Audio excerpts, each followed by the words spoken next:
Good morning. It is 9/11. Jay Gabler is a writer and an editor living in Duluth. He works for the Duluth News Tribune as an arts and entertainment reporter. He is also the author of a new book titled 100 Things to Do in Duluth Before You Die.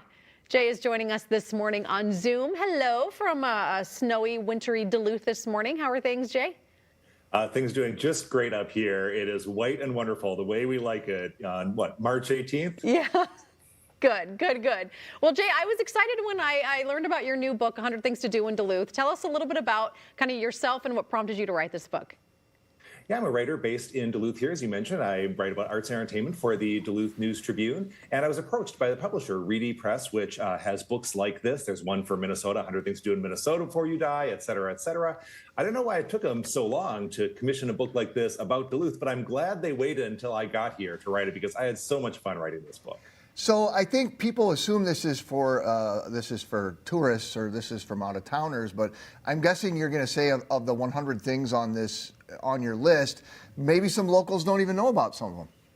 That is absolutely true. The hardest core Duluthians I know, no one has done all of them, and that includes me. I will admit I have not gone surfing on Lake Superior. That's one of the things to do in Duluth Before You Die, but I think I've got a few years still to get that one in. But yeah, it's certainly, there are things for people to discover, even if they've been lifelong Duluthians, and all the more so if you're just casual visitors. So where do you start with your book? I mean, I feel like people are, when they go up to Duluth, there are so many different types of people. You have the folks that are up there to run Grandma's Marathon, right? You've got the folks that are up there because they love the winter activities. You have the folks that are up there for the waterfall viewing. I mean, people head up north for different areas. How did you kind of start with the 100 Things to Do? So the series is broken down into 5 categories within each title. So I knew that really I wasn't so much making one list of 100 things as I was making 5 shorter lists, a list of things to do regarding food and drink, music and entertainment is another category, sports and recreation, culture and history, and shopping and fashion. So I was really filling each of those shorter lists, and it was a challenge winnowing it down in each case, even though I pretty much stuck to within the Duluth city limits. It's amazing the amount of stuff you can do without leaving the city of Duluth. You can go surfing, you can go skiing, you can hit the beach, you can go shopping, you can see a ballet. It was certainly a challenge to winnow it down to just 100 things, but I think I ended up with a pretty robust list. So you said that you've not done the surfing on Lake Superior yet. Are there some other outdoor activities that you have done or that you suggest that people should do? Oh, hiking. I mean, the trails in Duluth are second to none. There are incredible views to be had. And you don't, as I said, you don't have to leave the city. You can go up to Enger Tower, climb the tower if you're feeling brave, but then you can get right on the Superior hiking trail right there at Enger Tower. You can go down the lake walk. You can walk through downtown, a lot to discover right in downtown Duluth. So, I mean, certainly I would recommend that biking. It's, this is one of the best mountain biking communities in the country. People come here to experience our mountain biking trails. Yeah, definitely a lot to do outdoors in Duluth. But I also recommend exploring the great indoors as well. There are incredible arts, culture, history, things to see here. Jay, what are some of the lesser known things that you added to your book? Places that people don't necessarily know about or go to Duluth for, but that would be nice surprises? Well, I always give a shout out to the Revolving Restaurant, which people tend to forget about, although it's right there in the middle of the city at the top of the Radisson. There are not that many revolving restaurants left in the United States that you can just walk into and have a meal or have a drink. And so the fact that we have one here, and of course with that gorgeous view of Duluth, not to be missed. One that people might not even have heard of is Granitoid Memorial Park. It is a little park in the city of Duluth dedicated to a historic concrete surface. Duluth actually has the United States' second oldest surviving stretch of concrete paved street. Might not sound like something to celebrate, but Duluth celebrates all of its history. And so we have this historic surface that we built a little park next to. So you can walk down the historic street and have a seat, look at some flowers and some concrete, of course. I've never heard of it. It is on my list. We're going to work up a future segment on that one, Jay. Jay, tell us about, you have you can have a favorite. You have a favorite spot you want to tell people about? The one that is probably closest to my heart is the Lake Superior Railroad Museum, which a lot of people know about. It's right in the St. Louis County Depot, downtown Duluth. I lived in Duluth for several years when I was a kid. I grew up in St. Paul and Duluth. And during my Duluth childhood years, it was just so magical to get to go into this historic train shed and see these incredible pieces of equipment. And as a kid, you can just run around. You can go in the trains. There are toy trains you can play with. It just felt like a magical world. And, then I moved back to the Twin Cities. And during the pandemic, we're all looking for something to do, something to think about, something to maybe learn. And Ken Bueller, who's the director of the Lake Superior Railroad Museum, started hosting daily videos on YouTube highlighting the different pieces of historic equipment in the Railroad Museum. And I had so much fun rediscovering all those pieces of equipment. I became a member, even though I was living in Minneapolis. And that turned out to be really convenient when I moved back to Duluth. Now I can go and visit that amazing museum anytime I want. We're looking at your book right now, and for viewers at home that are watching this, taking a tweet. The Tweed Museum? What?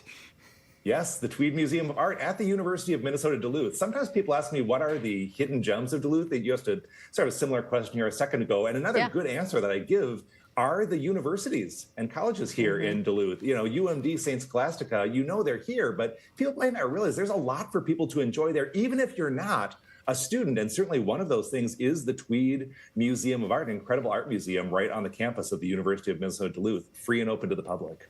What is a cub? Play it cool with Lake Superior Cub? K-U-B-B? What is that? Well, we might say Koob. Koob. Yes, it's a sort of Scandinavian lawn game, and they do play it down in the Twin Cities as well. You might see it there, but basically, you have blocks of wood, lines of blocks of wood that two teams have, or two players facing each other across this grassy area, and you throw smaller pieces of wood to try to knock over your opponent's pieces of wood. It's a lawn game. Dude, it's cultural, it's fun, And this book would be so fun. Like, my daughter's on spring break right now, and we're sitting here and being like, what do you want to do? What do you want to do? For a Duluthian to have this book and be like, all right, today we are, and just open up to a page, boom, this is what we're doing. This is really neat. And it's really easy to read, and it's really, it's just simple, good ideas. Do you have the Coney Dog place in here? The Coney Dog Place does not get its own entry, but I have been to the Coney Dog Place. I love the Coney Dog Place. There are a couple of things that, after the book came out, I was like, oh, could I have included, for example, golfing in Duluth? There's some beautiful golfing to be done. I didn't put Skyline Parkway, driving Skyline Parkway in the book. So, the publisher has dropped the idea of a second edition coming out at some point in the future. So I'm going to store this all away. I appreciate that nudge. Revised. Well, that's the tough part, right? It's not, it's coming up with 100, but it's also figuring out which ones that you have to leave off the list. Yeah, I think some of the things that people might be perhaps surprised or disappointed not to see in the book are some of the big events that we have up here in Duluth. For example, the Homegrown Music Festival, the incredible Duluth Air Show. And there's a reason for that. The publisher really wanted to focus on things that people can do year-round or for much of the year, and didn't want to give too much real estate to things that might just happen for a few days a year. But yeah, there's a lot more that could go in this book. All right, Jay, I'm going to ask you something that may be controversial for you. I'm going to put you on the spot for a moment. Ready. Favorite season in Duluth? Oh, not spring. That's easy. It's spring in Duluth. It's half of a more or less wanted extension of winter and then half mud. So spring is a little challenging, despite there being fun things to do in the spring, including St. Patrick's Day celebrations and that Homegrown Music Festival. I'm going to be a little basic, which is maybe going to be controversial too. I'm the kind of guy whose favorite holiday is Christmas. I'm going to say my favorite season is summer. To be able to go out on that gorgeous Park Point beach and enjoy that sandy beach, swimming with your family. The whole community comes out. It's a lot of locals actually on the beach, because people often don't think to go on the beach when they're coming to visit, although you totally can. So I just love the vibe out there. I love how much you can do in the summer. But, winter, fall, spring, they're all great up here. I'm with you. Summer's my favorite, though, too. Just thought I'd ask. Jay, this is a lot of fun. Thank you, and congrats on the new book. Yeah, thank you very much. Thanks for having me. We'll put a link so that you can purchase Jay's book right on our website, minnesotalive.com. All right, coming up next for you, we're going to get a look at an upcoming project that some college seniors have been working on for almost a year. We're going to get a preview of this year's Senior Fashion Showcase when we come back.